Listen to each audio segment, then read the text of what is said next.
siya sa baba. O kaya ikaw ito ka kay Jordan na? Hoy, Shaira! Tama na! Tama na! Tama na! Tama na! Sa harap pa ng kapatid ko! Kausapin mo yung ex mo, pinagbabawalan akong puntahan si Jeff. Bakit? Anong karapatan ng babae niyan? Ako na ang asawa mo, Jordan, kaya dapat ako na ang nasa tabi mo. Tama ka naman eh. Ikaw yung asawa ko.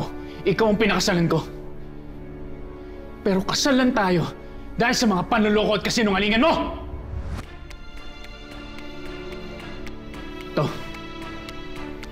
Alam ko na ang totoo. Ito ang DNA result ni Jeff at ni Junior. Sila ang tunay na mag-ama.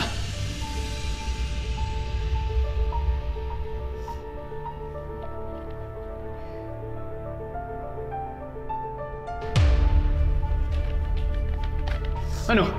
Itatanggi mo pa ba? Jordan, Han.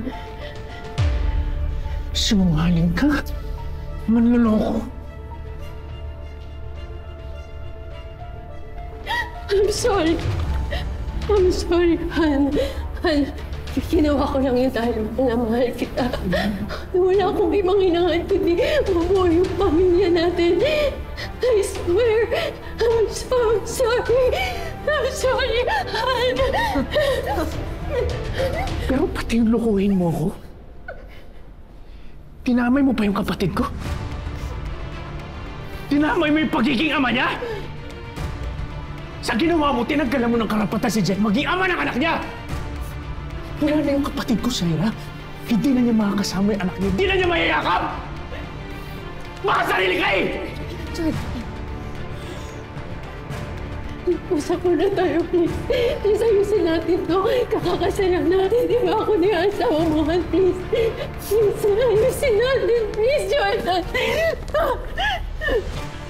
Pinakasalan lang kita dahil kay Junior. Pero ngayon alam ko na yung kasinungalingan mo at hindi na ako maniniwala sa'yo. Nalulungko ka. Umalis ka na dito. Umalis ka dito! Jordan! Jordan! Jordan! Yes!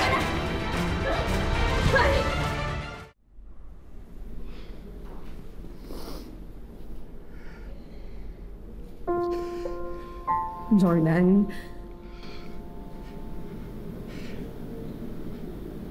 Alam mo ba na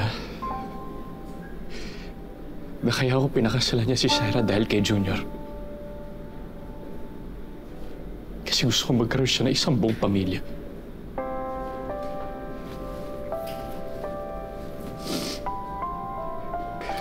Pero lahat ng meron ako, puro ilusyon, puro kasinungalingan.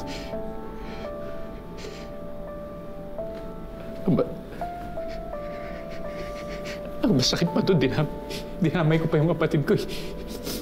Jordan. Ginagama ko siya na anak. Hindi, Jordan. Huwag mong sisihin yung sarili mo. Wala kang kasalanan.